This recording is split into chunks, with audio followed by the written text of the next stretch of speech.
Massive delays and cancellations at Newark Liberty Airport for air traffic control problems, you've been hearing a lot about this, have raised a lot of questions about the nationwide system and how safe it is to fly these days. Transportation Secretary, that's Sean Duffy, announced plans yesterday to modernize air traffic control, promising new software, updated equipment, and the first new ATC centers since the 1960s. Yes, please. Secretary Duffy joins us now from Washington. Good morning to you, Mr. Secretary. It's good to see you. And can I just say, as a nervous flyer, it seems like you and your team are all over this. So great appreciation for that, because it seems you want to get it right and get it right quickly. But let's start with Newark Airport, because that's top of mind for many people. They are certainly on the struggle bus. How long do you think it'll take to get things right there and reassure people that it's okay to fly in and out of Newark? Well, first off, for you, Gayle, and for all flyers, our main mission is safety. And so if there's any concern with safety, we slow down traffic, and there might be delays, there might be cancellations. And we take those precautions to make sure that you get from your departure city to your arrival city. But it's going to take a little bit of time. Now, the main line that feeds information into Newark, that went down. The secondary line didn't stand up. And so both lines are now working. We have a little bit of issues with our air traffic controllers. Some of them have stepped out of the tower. They were stressed. Yes. So we're training new individuals in the Philly TRACON, which services Newark. And we're building a whole new fiber-driven system down in Philly that does serve that Newark TRACON, or the Newark Airport. So listen, we're in a situation where, it's going to take us a little bit of time. I hope by the summer we're going to be fully functioning. Yeah, I was going to say, Mr. Duffy, what does that mean when you say a little bit of time? You say by the summer. Because I'm thinking the problem with Newark is when you hear the screens went down and no one seemed to be able to explain that, you don't think we have to worry about that happening again? You think they've corrected that problem?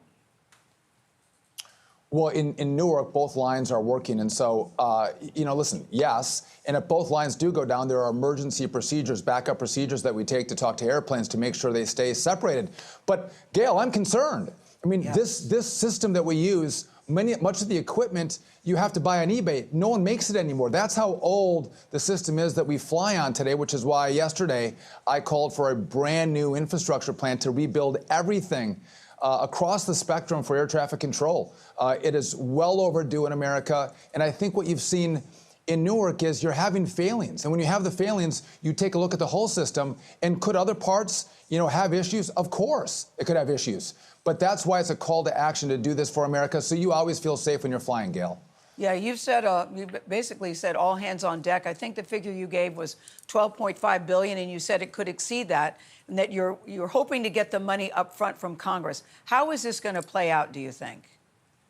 So no. So the first tranche, the House has $12.5 billion for me. This is going to be much bigger than that. This is an infrastructure a bill that will go across the country. Listen, air traffic control is in all these major cities across the country. So it's going to be more than $12.5 billion. It'll be tens of billions of dollars to do this. But the problem, Gayle, is in the past there's been just partial funding for air traffic control upgrades. No one has gotten the whole nut to fix the whole system. And I need the money up front. So the priorities don't change. The administration doesn't change. The president doesn't change. We need it up front so we can contract out and get this done. I think we can do it in 3 to 4 years if we get all the money. And listen, there's a lot of rules and regulations and permitting that take place around this kind of a build. If the Congress would clear that for me too, that's the time frame that gets us in the sweet spot of 3 to 4.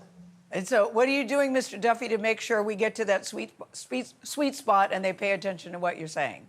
What are you doing? It's a good question. I'm pushing Congress, right? I'm working with Congress. The question becomes not, by the way, this is bipartisan, and you watch Yes. the fights in Congress. There's Yes. a lot to disagree on. This is one that everyone agrees on. Republicans and Democrats, all of our families fly.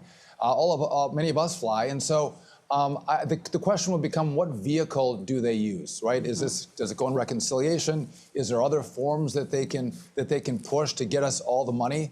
And listen, I served in Congress, but I know well enough, Gayle, not to front run the Congress. I'm gonna let them decide what the best pathway forward will be. Well, I'm just glad to hear we're having the conversation, and I mean it when I say that you all are very much on top of that. I greatly appreciate that. I'm very nervous. Thank you, Secretary Duffy. It's good to see you.